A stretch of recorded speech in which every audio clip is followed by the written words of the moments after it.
You know what takes courage? Not starting over. Most people think courage is dramatic, like leaving the job, ending a relationship, changing your life overnight. But most but most of all, the hardest thing, the hardest act of courage are much quieter. Admitting that you're unhappy, admitting that you're exhausted, recognizing that something in your life no longer feels right, even if it looks fine from the outside.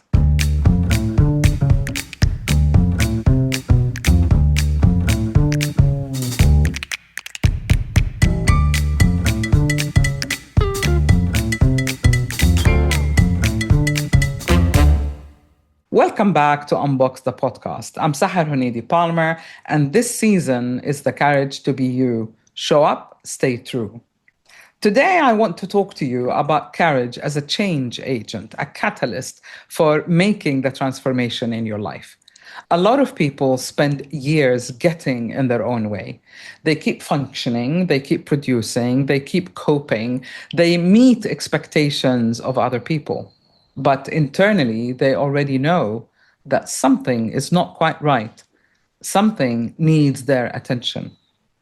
This is where change actually begins, internally, not externally. When you really observe people's lives, you notice that the most meaningful change starts long before anyone else sees it. Someone already know they're burnt out before they actually leave their environment. Another person knows that a relationship has changed before they finally talk about it. Someone already knows that they've outgrown a role, a friendship, a version of themselves before they actually do anything about it. The awareness comes first. The difficult part is now that you have the awareness, can you face it? Let's talk about why people stay stuck. At school, we're taught to achieve externally, how to perform, how to adapt, how to meet expectations. But we are never really taught to recognize when internally something is not right. We're not taught to pay attention to signals our body picks up on, like emotions, intuition, and behavior. We are not taught to pay attention to signals our body, emotions, intuition, and behavior are communicating. So later in life, they become highly functional while feeling disconnected from their own system. Because they still appear successful externally, they dismiss what is internally disconnected because the nuances are very subtle. Eventually, something starts to attract their attention. Something starts to affect them. Their sleep changes, their patience disappear, they become emotionally reactive, or they feel flat, apathetic about their own life.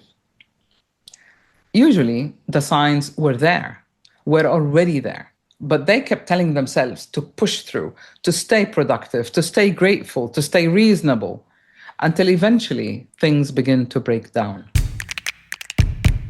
So, how is the BEMA methodology connected to courage? This is one reason, if you like, that I've developed the BEMA methodology, because you can't fix one area without addressing the other. Meaningful change doesn't happen only in the mind. The body picks up on the signals of stress and uncertainty. The emotional dimension carries fear, attachment, grief, and emotional memory. The mind creates explanations, justifications, stories of why things should stay the same. And accountability is very scary. It determines whether you act on the awareness, whether you translate awareness into action. A person may know for years that something is no longer working, but knowing is one thing, acting is another. Action creates consequences. It changes relationships, it changes patterns, expectations, and how you and other people identify with you. And this is where courage becomes important. Courage helps us move through uncertainty without abandoning ourselves in the process. So, why does transition or change feel difficult? I think one of the hardest parts of change is transition. Transition is the period where the old version of your life, yourself, no longer fits. But the new version hasn't fully formed yet. So you feel like in limbo, you feel stuck. If you've missed this, we spoke in detail about it in last year's theme of the podcast. Please go back to the episodes. It'll be worth you going through them. People often interpret the discomfort of going through a transition as failure. Yet it isn't failure, it is adjustment. What you need to do is recalibration. A person may know they need stronger boundaries, but they fear disappointing other people. A founder may know that their business needs to evolve, but they fear losing stability. A creative person may already know that they need to become more visible, but they fear judgment. So they hesitate. Because uncertainty affects people psychologically, emotionally, and physically.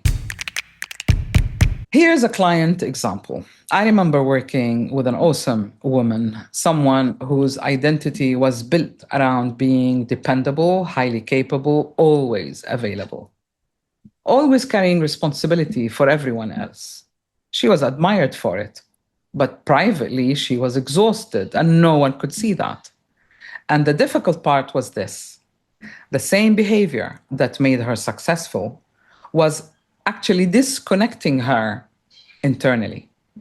She didn't need a dramatic reinvention. What she needed was the courage to stop abandoning herself in small ways. Always start in small ways. To say no without feeling guilty. To stop over-explaining herself. To stop carrying responsibility for everyone else's emotion but ignoring her own. To rest without feeling guilty that she needs to earn it. These smaller changes changed her life far more than one dramatic decision could have. I also think courage becomes important when people begin to outgrow themselves and their identity. The moment they begin changing, people around them react.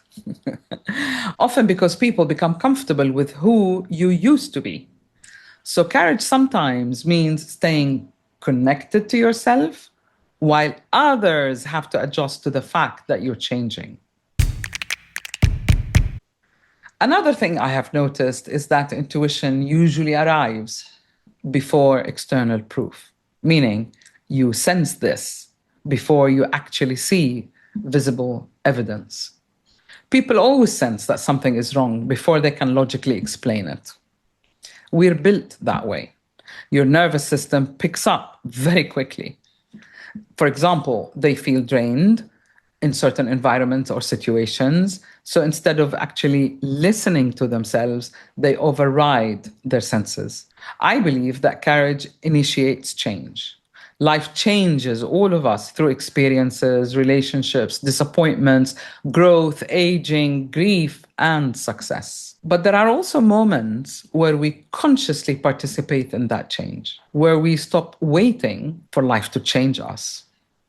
Instead, we respond with honesty to what we already know and acknowledge internally. Sometimes courage begins with one conversation, one boundary, one honest decision, one moment where you finally stop arguing with yourself about something that you already know. So today, I want to leave you with one question. What in your life you already know needs your attention? Not what other people expect from you, but what do you internally know that you must act on? Because awareness is where the change begins. Thank you for spending this time with me on Unbox the Podcast. If this episode resonated with you, please subscribe and follow from your favorite platform and from YouTube. It really helps this podcast to grow and for more people to discover it. You can explore more articles, books, and tools, or a session if you need one, on my website, saharhuneidi.com. If you're currently navigating a change, be patient with yourself. Real change usually begins internally, long before it comes visible on the outside. Be your best friend. Until next Tuesday, have the courage to be you. Stay well.